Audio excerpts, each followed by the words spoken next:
Hi, everyone. Welcome to the latest episode of My Awesome Friend. And I'm so excited to have in the studio with me Mr. Craig Barnes. Hi, Craig. Thank you. How are you? I am doing fantastic. Wonderful. So excited for this conversation. It's long overdue. I love conversations with you. Yeah, I know it's exciting. I know that we usually tend to talk for a long time, so we'll reel it in for this one. But I love these conversations because I always learn something new about my amazing friends. And so I'm very excited for this journey. So, speaking of journeys, Yes. okay, although we met through community, and we'll get there later on, you journeyed from Atlanta to Miami. That's where you're originally from. You're not a native, right? Born and bred. Awesome. What brought you to Miami? So baseball, Base? weather. My brother played at the University of Miami.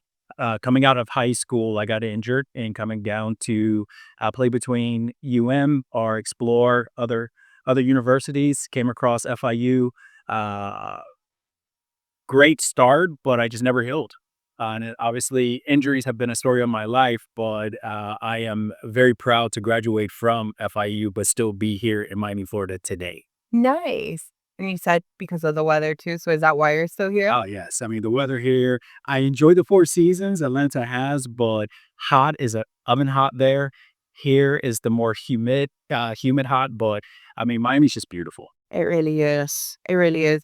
I'm in a location, and we used to be neighbors, and so where I can wake up in the morning and go run and see the water and the sunrise, and it's 2 miles from my house, and come right back home, and it's such a beautiful space. So It's unparalleled. I mean, that walk across Key Biscayne or run across Key Biscayne, I mean, that's been a staple in my life when I moved to Brickell in 2008, as a matter of fact. So strategically, when I bought, I wanted to be as close as I could to Key Biscayne. so we both love running, Oh, yeah.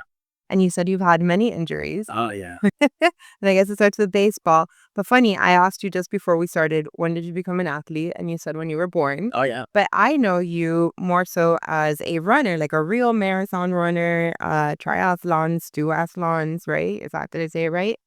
And I remember you were telling me that there's a very special duathlon in your life. Yes. Tell us about it. It was a test of times for me. I was coming off of a break. I broke my right foot. Um, I was down. My kids saw it. They see everything. And one of the biggest things that I wanted them to see from me is when you fall, you get back up and you keep going. So it started with the Dolphins Challenge Cancer. It was a 100 mile. That was around 1.5 months of training. Obviously, no weight burn. Is that a run or is that a bike? That's a bike. Okay, 100 miles, 6 hours. Nice. It was No, fun. Under my hair. I thought that makes for a very aerodynamic race, right? And I had my aero back bike as well. So yes, Thank yes. Um, but also in trying to get back in the sport that they were born in. And from my first win from a triathlon, I actually won a series of four races, but thought it was a fluke. And I took my daughter when she looked like a baby doll. And, that was really a pivotal point in my time. You fast forward to this past year and completing this duathlon. Again, in 2020, I had another freak accident off of a bike. I have reconstructive surgery on my foot. You fast forward, it's a little trauma that they may have because daddy's hurt and it's both of his feet. So I dance with two right feet. But going into that race, in my mind, I knew I was going to tap out after the cycle. So it was a 40-mile race. Uh, I had a great time in the first 2 miles of the run. I was running sub 9 minutes. The bike was great. And when I was coming into transition, I knew that's all she wrote. And, I saw my kids with a lot of joy. So I started running to the best of my ability, but also I knew when I got around the corner that I was going to walk and DQ. But something clicked during that time. And, those type of longer sports is you versus you. Yeah. And the lesson, especially during that time frame, not only with injuries or health, but with career, with community, with friends, family, is you always get back up and you go forward. Yeah. So took everything. This is, I call it pure grit. I mean, granted, this isn't funny, but it is funny. I go from podium, that's first, second, or third place, to likely being third or fourth from last. Yeah. But it turned into a 3 hour race. And I remember coming in after that 8 miles, and I looked at each one of them, and I was like, "Don't you ever quit! Don't ever quit. We can't." Yeah, absolutely. I don't think either of us would be in the place we are right now, both personally, professionally, if we quit. Those obstacles, they come, and Yeah. sometimes they knock us down, but it's that grit. Same with you, especially some of the things that you've experienced, Yeah. and you get back up and you keep going. There's no choice. There's just no choice. So I normally ask my guests quick fire questions, and they tend to be really random. But in this case, I'm actually curious to know, how did you prepare, both physically and mentally, for this duathlon? That was tough. So I listened to my surgeon for once. He said, "Do not, no weight bearing for a certain amount of time." Um, but I did have physical therapy in between. So when I broke my foot, probably when I got cleared 2 3 months later, I went ahead and I just started like keeping my joints, everything, pretty much moving, as much movement as possible. Then we went to 3 times a week physical therapy. It was horrible. Shout out to Fox Physical Therapy. They can get Yes. together again. But, those guys know my willpower, and they know I will not back down from a challenge. So their biggest challenge was, you have to prove to us, as well as my surgeon, that you can do this. And if so, we'll authorize you to, or we will release you to go. And so a lot of grit that went into it, a lot of pain, but also was help keeping my body during that time, and my nutrition at the best levels possible to go out and perform again a 6 hour ride, Yeah. averaging 19 20 miles per hour for the full ride, as well as fast forwarding and going into a 40-mile duathlon. So it was great. The lesson that I got from it was, again, it was a you versus you. Yeah. I really didn't think I had it in me, to be honest with you. I didn't. Not in that juncture of my life. Thank you. Congrats. Thank you. It's really impressive. Let's talk, fam. So, yes, I You have a wife and two beautiful children. have a wife. We met. There. I met her in 2007. Nice. 2007. We're still happily married. Good. We have two beautiful kids. These little guys, I mean, they really fuel our fire. But with my wife, and you talk about obstacles and tragedy again. With my first break, my wife has always been an athlete, but she's never really performed in the triathlete world. And as you would have it, she came out, she did very well. She podiumed her first race. We did some adjustments, um, pushed her a little bit harder, and she has podium, I want to say, 17 out of 18 races. Wow. I was going to say, I would have never known. I feel like ever since I met you, anytime I see a picture of her from a race, she is on a podium. She is on a podium. She has done phenomenal. So hence she's still very, very, very involved with it, but it does take a lot out of you. As you know, training, two kids. But as we transition, it's the race for me. There is more support. Is more support for Amanda. Definitely support for my baby girl Jada, and also our son TJ, so he can see and develop the fundamentals. Those guys, their life in terms of what's in front of them, we want to open it up as much as possible and give them the utmost exposure to life. That's beautiful. And what a fun family activity. You're outside, you're training, you're together, you're grunting together, Running. you're hating life together. Miami summers, 110 degrees, the heat coming off of Key Biscayne. It's You rough. love it. I was just telling you, so I ran 3 days in a row, and it was nice and windy. And I was like, man, I can't wait to see my pace after. And it was a good run. And then this morning I ran, and it was super muggy, and it was like breathing hot air and just like running into a wall. And I wanted that wind. The elements as you have it, they're different here, but again, I think we're used to it now. I can only imagine, especially on a hot day like today. Yeah, and luckily I got stuck in a little misty rain, so I was like, "Oh, okay." And so it cooled off, but which is also the nice part about Miami. It'll rain, and then it won't, Exactly. and then it'll rain, and then it. 5 minutes. Let's talk a little bit about community, because we love community. We love it That's how we met. We met through the leadership program, where we've had an opportunity to work with so many nonprofits. a lot. You had an opportunity to work with Casa Valentina hands-on when you went through the program. Very much so. I love their mission. They focus really around aged out foster care. Where do you go after you're 18 and you age out of the foster system? You don't have a place, but you do. You have Casa Valentina. And understanding how it was founded and the dedication that the founders, I want to say it's around 18 years now, of what they've instilled in both sexes, male and female. It's been phenomenal, just to experience, because at times it just really takes one person to drive you, keep you going. You never know where you get that from. So for me, although I've recently stepped down from the board, I'm still very much so involved in, it could be mentoring here or there, which I enjoy a lot more, or, just doing an activity. It's a part of our life in the community where versus corporate America, you are truly dedicating a lot of time and emotion one-on-one with an individual and their trajectory of growth. And your project was really cool because it was centered around health and sustainability. Tell us about it. So sustainability was a big key. Walking through Casa Valentina, as we were exploring the MPO, I can't say that I could live another day of my life or my family's life and not helping somebody into something better.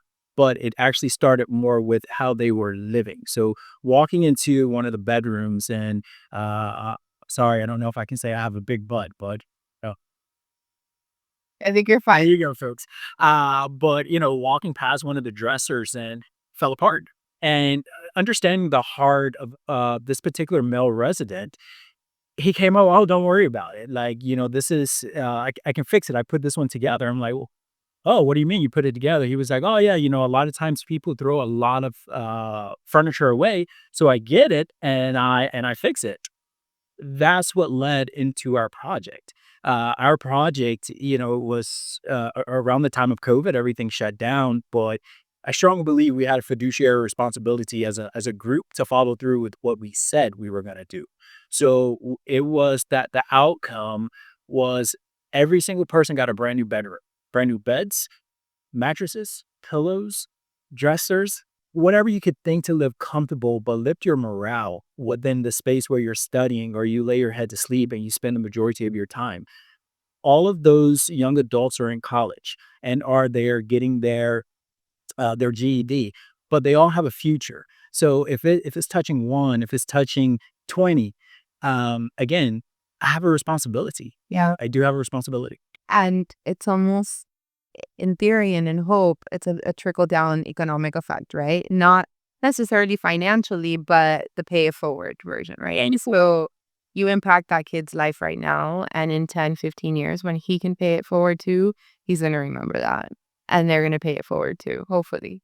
That's what we strongly want to do with anybody who we touch. As you know, I mean, I've learned a great deal from you. Your enthusiasm for community is unwavering. We all know that. But also, again, we take bits and pieces and we do pay it forward. So things that I've learned from you is definitely alive in the community that we live in today. That's right. I got to be your vice chair when you went through the program with Jerry. Appreciate it. To Jerry. Oh, stop. I went through the program 2010, 2011. Oof. Wow, it's been a minute. Yes, it It has. has been a Yes, it minute. has. And I've gotten to meet such amazing people like you. And also learn from you as well, because every time we're together, I definitely learn something, and I'm definitely inspired by your trajectory and your personal story. I've seen most of your injuries Yes, you're right. as adult. You're also involved with another organization that you're going to be investing a little bit more of your time and energy into. Tell us about that one. Yeah. So it's ironic. A couple of years ago, we decided to homeschool our daughter. Uh, During that very time, we came across a school from a similar program, Care Elementary, and one of the biggest things that I fell in love with this school, the admin staff, uh, And just walking through those halls, or just not only is it is faith based, but the enthusiasm from these kids, the reading, how they greet you when you come into the door. So during that time, we got a report back from my daughter, and her reading scores were not up to par. This school offers something where I was like, well, what are they doing that we're not doing? Or are we, doing well at home? Where is this coming from? But literacy is our first key to making it. Yeah. All of us. It's our passport. In understanding these kids scoring, as well as uh, the homes that they come from, we're talking on average family income or household income between $17,000 to $20,000 a year. Wow. And there could be anywhere from 2 to 6 people living in the household. There you go. Yeah. So how that correlates with my life is, Adriana, we're here today, we're blessed, but it could be taken away. Yep. At any time, something could happen to me with my crazy sports and the things that I love cycling, actually, in the midst of hurricanes, vessel one resistant. But in understanding where anything could be stripped away, but also understanding the enthusiasm, to bring it forward, that's what we're grooming now. As we spoke about doing community together and paying it forward. Well, I want these guys, especially here in Miami, Florida, to see an African American corporate individual. Maybe they don't have that in their life. But, I don't live behind a label either. It takes a long time for me to sort of come out, say what I do. But having the opportunity to host alongside with the leadership organization a book fair. Think about a book fair. Something so simple. Something so simple as a book fair. Yeah. But the beautiful thing about this is, well, I'm going to be reaching out to you as well as my other community friends, but I also want to get sponsorships for sustainability, to have those books on financial literacy and are just things to help them throughout life, and give them the opportunity to see it year over year. So I am getting corporate. I am going to use what I am in my day to day, where I spend a lot of my time, to give back in that aspect as well. And in doing so, this was that project that was done. It was picked up in Pasadena, California, Arizona, Texas, obviously here in Miami. So Nice. it's gonna be good. It's gonna be good. Good. I like that. So I can't wait for you to call me and hit me up for whatever you need. My brain is always available. I don't know about that, Folks. I don't know about this pockets, though. We are a small business, I have you covered. but I definitely have your time and talent. I want to talk about your career, but I know that you're a big fan of, and you just said it, of mentorship. Right. Not only having mentors, but also mentoring. So here's a quick fire question for you. Sure. What is the best advice you have received from a mentor? It's not about your dollars, because everybody has them. It's about your time that you put in. And that was by Dave Lawrence Jr. on a whim. First time I met the guy. What has been the best lesson that you have learned from a mentee? Because it's not always about just the mentoring. We learn so much from our mentees. We do. In understanding where society is, and is really based more on social media than anything, I do learn a lot. But it's to keeping an open mind. You can look at my mentees from a corporate aspect of corporate professionals, some of who have come under my wing, but also just having the time just to kick back and just talk to a mentee from Casa Valentina and learn what's going on in their life. The biggest lesson is, we think we all have it bad, but if you can wake up, turn on a cell phone, turn on some lights, have help. Yeah. That's big. Have help. Yeah. In a society that we largely say, well, what's society doing for us? But if these mentees are using their proper resources, they never go a day without eating. They're living. Yeah. They are aspiring to be greater than where they came from and where they're going. So it's not. It's one of those full circle learning aspects, to where I can vibe off of somebody with very little experience than I can with somebody who I'm learning from, like a Dave Lawrence Jr. I love that. Jared Davis. You know Jared Davis? I do. Love Jared Davis from Greenberg Traurig. I met him at a leadership conference and he said, "Does anyone have any questions for me?" And I was so inspired by him. I literally raised my hand all the way from the back of the theater. You may have been there, maybe not. And I was like, "Will you be my mentor?"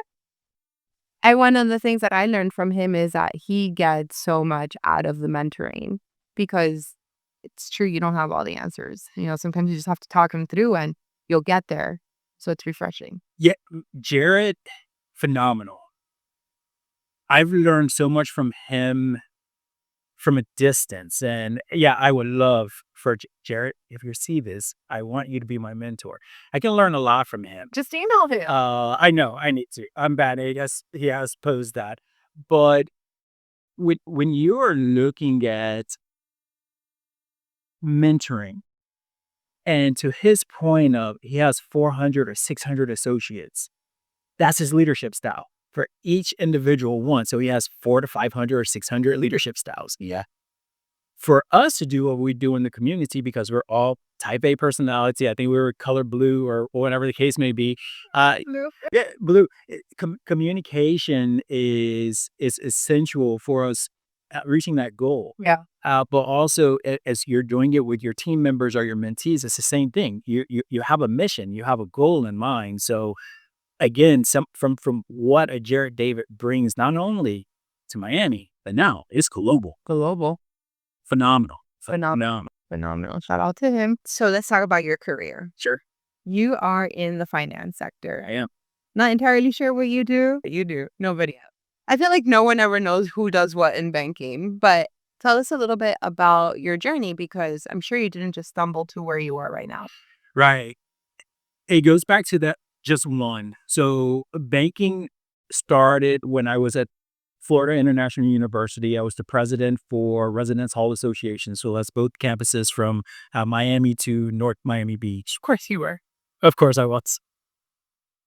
Uh, I really didn't know a lot about finances, but during that time, we had to fundraise. So we're better to go than a bank. Like I really didn't know, but some very, very, very nice people who made a commitment as long as I was in office. And Adriana, I mean, for me or for raising money like $5,000 or $10,000 for a semester, that's huge. Coming from that's a lot of money. So they sponsored a lot of our programming that we put on. It really did bring the residents together. But they were so in tune of what was going to be next after college. And I was like, well, I think I want to go to law school or I want to move back to Atlanta. I wasn't sure. And one of the ladies who I had the pleasure, full circle, worked with her a couple of years back. She was like, well, why not banking? It's like, I know what a credit card is, but I don't have that much. It was not a lot of experience. Went in, they sponsored my study abroad. So obviously I fell in love with banking because I'm like, banks have money, they're going to pay their employees. Um, and I ventured to another local community bank here, and that's where it really took off. So what I do is commercial banking. Within commercial banking, I love operating companies, trade. We are the trade capital of likely the entire world. Coming from here is one of the largest ones. A lot of the real estate that you see coming up, I may have a dollar or two in them, but it's really something where I think is community centric because I'm giving back to Miami-Dade or more so the tri-counties. Yeah. Um, we're helping a family at the end of the day, not only the family of the business owners, but at the families of the workers that they may have. So it's more rewarding to go out and say, in general, I sell money or I'm stewarding your deposits or we're giving you certain tools so you can bank from home remotely. That's the way of the world. So it's a love, it's a passion, just to keep Miami-Dade looking beautiful. All right. It's this may sound weird, You'll so keep like, it beautiful and affordable. Though. well, so what my favorite industries, if you're dealing with infrastructure, I love dirt and I love garbage. Look around Miami. It's clean, right? Ish. Cleanish, cleanish, Yeah. cleanish, just getting there. Yeah. But having water and sewer as well. That's a big one. But understanding where we're going, and especially the influx of folks who are coming here, Miami is cleaning up. It is. And I want to give a quick shout out to Megdali and the underline Oh wow, because funny enough, and I just met her recently, and I fangirled over her. And I would do. yeah, I will tell you who she's in a second, but I was running this morning and she has created the underline. Talk about a visionary. Saw the High Line in New York. Was like, why don't we have this in Miami? And as I was running back near the Vizcaya station, I was just thinking, man, this is so nice. There's so much different type of greenery. It's clean. There's garbage bin and poop bins everywhere. Everything's color coordinated. You see them there Sunday mornings doing landscaping at 6 in the morning, 7 in the morning. There's just such care. And you look at that and that's something that is extending well over 10 miles, I believe, right? Yeah. North and south. And so, kudos to visionaries like her and community, talk about community leaders, right? She's not in office. She's not in government. She's not an elected official. She, I think, was retired, saw this, and was like, we're doing this. Passion project. Passion project. So kudos to her. Huge kudos. I mean, we live in the vicinity. I it's night and day in going under what is now the underline, and the runners, the walkers, the commuters. The commute She's with strollers. families with strollers, and they're in a safe space because it is being monitored. But it's for our generation and the generations that's coming, and I'm not sure how old the High Line is in New York, but this is just like tapping the surface of bringing us together with our community, but also our neighbors. Yeah. We've talked about business, we've talked about family, your philanthropic side, your community impact side. Where do you see yourself in 5 years? 5 years, I can tell you where I will be. I will still be in banking, in a C-suite position, still helping the tri-counties of Miami-Dade. My kids, I see them lockstep with me in the community as well as in their education, but being stewards of this community largely. I love it. Your kids and Julisa's kids are on the same path. They're going to have to do a cleanup together at some point. Yes, we're going to make that happen. Were you and Julissa on the same team? No, you were on the same class, though. Same class. Okay. Same class. So I have a really fun quick fire for you. All right. You're a dad. I am. Do you have a favorite dad joke? We need a good dad joke. I am horrible with jokes. Wow. I don't. You have a one good dad joke? Like, I- what did one ocean say to the other? No, I read that jokes on Instagram, maybe, but no. I don't. All right, well, I'm going to task you. The next time I see you, Craig Bond, I'm going to need you to tell me a dad joke. I'm going to tell you before we break bread. Okay. Deal. Okay. All right. You have 20 minutes to figure it out. I got you. Oh my God, you're so funny. So as we wrap up, I wonder if there's any final thoughts, learning lessons, funny stories, anything that you would want to share with our audience potentially. Yes. The biggest thing, we all come from different walks in life. And I mentioned grit. Keep going. Talk to people. The one thing that's on the rise, and it doesn't make sense to me, it is mental health, and it's mental health and awareness. And understanding that so many people are in a dark place and they feel they may not have somebody to talk to. I have a problem with that. Because I mean, who are we, or who are we walking down the road and just to hear a stranger story? That's just be kind, give yourself grace, but also just keep going, keep going. Yeah. That's all we can do. Yeah. Until we can't anymore. Until we can't. And that'll be one very sad day. It will. There will. One very sad day. Well, Craig, thank you so much for sharing this space with me today and with our audience. Thank you to all our subscribers, to our fans, our followers, our champions, our other community leaders. Don't forget to subscribe, like, and follow, and check out some of the other podcasts for really some other amazing content too, inspirational. Actually, almost all of the episodes have a resonating topic, if you will. It's that the joy, the grace, the being kind. So thank you for reaffirming that today. Thank you. Thank you. I hope everyone has a beautiful day, evening, morning, however you are, or wherever you are. And we'll see you on the next one. Bye, everyone.